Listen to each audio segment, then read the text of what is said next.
गोरी घमंडी जेठानी। कामिनी जी, शादी कल ही है जी, आप समय से आ जाना। नमस्ते। अरे प्रणीत बेटा, सभी रिश्तेदारों को कार्ड बांट दिया ना? जी माँ, सभी रिश्तेदारों के घर शादी का कार्ड दे दिया है और बैंड भी बुक कर दिया है।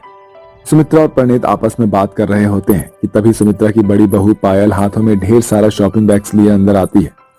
देखिए मम्मी जी, शादी के लिए मैंने कितनी सारी शॉपिंग की है। पूरे 50,000 का लहंगा खरीदा है मैंने, और इसके साथ भी मैचिंग सैंडल और ज्वेलरी भी। बहू, तूने अकेले खुद ही खरीदारी में लाख रुपए खर्च कर दिए। अभी घर में दो दो शादियां हैं, अब फिर से पैसों को लेकर शुरू मत होइए। आफ्टर ऑल मेरे देवर की शादी है तो उसकी भाभी हाई फाई और क्लासी लगनी चाहिए। इसलिए कि पायल बहुत ही पैसे वाले घर की बेटी होती है, वो बहुत ही घमंडी होती है। अगले दिन सुमित्रा के दोनों बेटे यश और प्रशांत की शादी गरीब और काली लड़की दिव्या और गुंजन से हो जाती है और वो ससुराल आ जाती है, जहां पायल दरवाजे पर खड़ी अपनी दोनों देवरानियों की बहुत बेइज्जती करती है। मम्मी जी, मेरी इन गरीब देवरानियों का गृह प्रवेश कराना बनता है क्या? ये कुछ लेकर थोड़ी आई है। मुझे तो लगा था कि मेरी देवरानियां मुझसे भी ज्यादा दहेज लेकर आएंगी, मगर ये तो शादी करके एक जोड़े में ही खाली हाथ चली आई। और तो और शादी के लिए एक बैंकेट हॉल भी बुक नहीं किया। सस्ता सा गरीबों वाला टेंट गिराकर शादी कर दी। इतनी सस्ती शादी तो मैंने जिंदगी में पहली बार देखी है। बस कर बड़ी बहू, माना कि तेरी देवरानियां दहेज नहीं लाई, मगर भगवान की दया से हमारे घर में किसी चीज की कोई कमी नहीं है, समझी? और ना ही हम दहेज के भूखे हैं।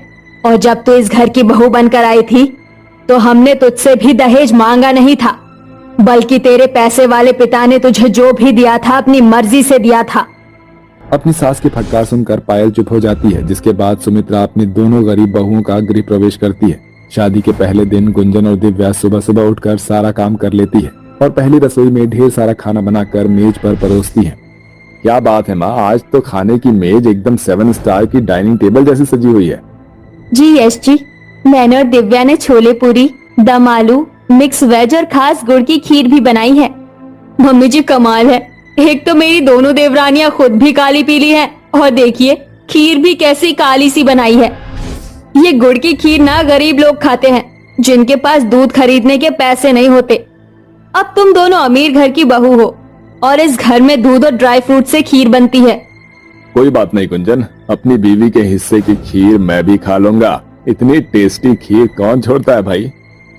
पायल को छोड़कर घर का पूरा परिवार खुशी से दोनों देवरानियों का बनाया खाना खाते हैं, जिससे चिढ़कर पायल मन ही मन में कहती है, मैं अपने ससुराल वालों को अपनी काली देवरानियों से जितना अलग करने की कोशिश कर रही हूँ, ये सारे च्युइंगम की तरह इनसे चिपकते ही जा रहे हैं। बहू, तुम दोनों ने बहुत ही स्वादिष्ट खाना बनाया था, ये लो तुम्हारा शगुन। ऐसा कहकर सुमित्रा अपनी दोनों बहुओं को चांदी की चूड़ियां देती है, जिसके बाद सभी खाने की मेज से उठ जाते हैं। और तभी अपनी दोनों काली गरीब देवरानियों को अकेला देखकर पायल मौके का फायदा उठाते हुए कहती है, वैसे मुझे ना तुम दोनों पर बहुत ही ज्यादा तरस आ रहा है।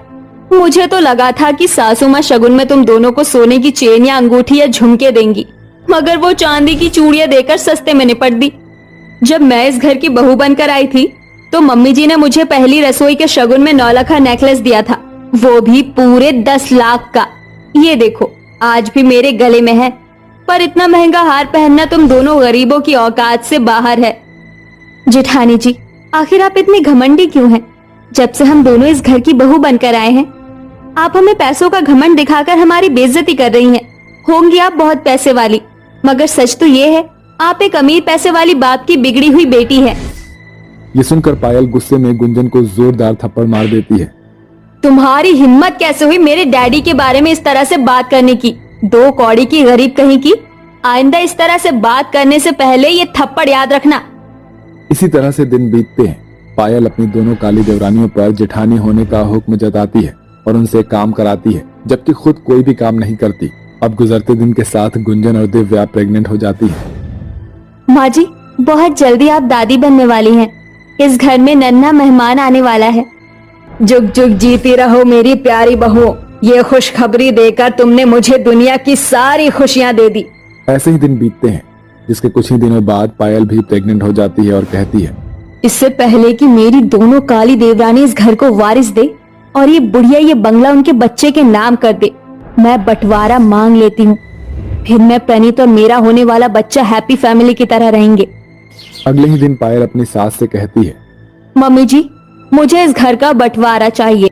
मगर बड़ी बहू, अचानक से ऐसा भी क्या हो गया जो तू घर का बंटवारा मांग रही है? क्योंकि मैं भी माँ बनने वाली हूँ और मैं नहीं चाहती कि मेरी काली देवरानियां मेरे आसपास भी भटके और मेरा बच्चा इन जली हुई उपली जैसा काला हो। या तो आप इस घर का बंटवारा कर दीजिए, या मैं अपने होने वाले बच्चे और प्रणीत के साथ हमेशा के लिए घर छोड़कर अपने डैडी के घर चली जाऊंगी। तुझे घर छोड़कर जाने की कोई जरूरत नहीं बड़ी बहू। तुझे घर का जो हिस्सा चाहिए तू ले ले, मगर इस माँ से उसके बेटे को अलग मत कर। पायल बड़ी ही चालाकी से घर का शानदार हिस्सा चुन लेती है और वहीं बेचारी दोनों गरीब काली देवरानियों के हिस्से में एक पुराना कमरा और सास भी आती है। अब पायल अपनी जिंदगी ऐशो आराम में ठाट बाट से बिताती है। वहीं गुंजन और दिव्या को अब गरीबी में एक ही कमरे में गुजारा करना पड़ता है और परेशानियां उठानी पड़ती है। एक दिन दिव्या खाना बना रही होती है और तभी बहुत जोर से बारिश शुरू हो जाती है, जिसकी वजह से जगह जगह से छत टपकने लगती है और उन्हें बहुत परेशानी उठानी पड़ती है। इतनी तेज बारिश हो रही है और तूफानी हवा भी चल रही है, इसलिए बार बार चूल्हा भी बुझ रहा है। ऐसे में खाना कैसे बनेगा?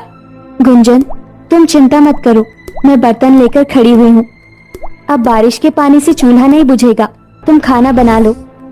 एक तरफ जहाँ सुमित्रा की गर्भवती बहुएं गरीबी में बारिश का सामना करती हैं, वहीं पायल बारिश में मजे करती है। बाहर कितनी अच्छी बारिश हो रही है। ऐसे मौसम में पिज्जा और बर्गर खाने को मिल जाए तो मजा आ जाए। पायल जल्दी से फोन लगाकर पिज्जा और बर्गर ऑर्डर करने लगती है। हेलो, मुझे एक चीज पनीर पिज्जा और 2 बर्गर चाहिए। इसी तरह से पैसों के ऐंठ में पायल बाहर से कुछ न कुछ ऑर्डर करके खा लेती है और घर की भी सफाई नहीं करती, बल्कि गंदा मचा हुआ छोड़ देती है। ऐसे ही कई महीने बीत जाते हैं, जिसे देखकर प्रणीत कहता है, पायल, ये तुमने घर का क्या हाल बना रखा है? तुम सारा दिन घर पर रहकर करती क्या हो? हाँ, कितना गंदा मचाया हुआ है तुमने यहाँ पर। गंद मचा हुआ है तो इसमें मैं क्या करूं? कब से तुमसे कह रही हूँ कि एक मेड ढूंढ कर ले आओ। तुमसे बहस करना बेकार है, मैं ऑफिस जा रहा हूँ। प्रणीत के जाने के बाद पायल खुद ही साफ सफाई करने लगती है, जिससे वो पूरी तरह से थक जाती है और जैसे ही किचन में जाती है वो बेहोश होकर गिर जाती है। तभी गुंजन और दिव्या अपनी जेठानी के फिक्र में बंटवारे की लाइन पार करके पायल के पास आ जाती है। हे भगवान, जेठानी जी तो बेहोश होकर गिर गई हैं। दिव्या, जल्दी से डॉक्टर को बुलाओ। थोड़ी ही देर में डॉक्टर आकर पायल का चेकअप करते हैं। डॉक्टर साहब, क्या हुआ? जेठानी जी और उनका होने वाला बच्चा ठीक तो है? जी हाँ, फिलहाल तो ठीक है, मगर प्रेगनेंसी में अनहेल्दी जंक फूड खाने से इनकी बॉडी में वीकनेस आ गई है। मैंने इन्हें इंजेक्शन दे दिया है। पायल के होश में आते ही गुंजन और दिव्या उन्हें जूस पीने को देती है। जेठानी जी, अब कैसा लग रहा है आपको? माफ कीजिएगा, आपकी हालत देखकर हमसे रहा नहीं गया और हम आ गए। अच्छा, अब हम जाते हैं। आपको किसी भी चीज की जरूरत हो तो मुझे या दिव्या को बुला लेना। रुक जाओ गुंजन, मुझे माफ कर दो।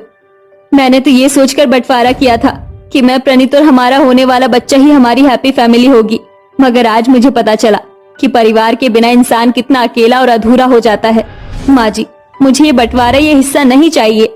मुझे मेरा पहले वाला परिवार चाहिए। आखिरकार पायल को परिवार के अहमियत का एहसास हो जाता है और बंटवारा भी खत्म हो जाता है और पायल पैसों का घमंड करना छोड़कर अपनी देवरानियों की कदर करने लगती है। इसी तरह से सभी लोग खुशी खुशी रहने लगते। तो दोस्तों, कैसी लगी आपको हमारी ये स्टोरी? कमेंट बॉक्स में जरूर बताइएगा।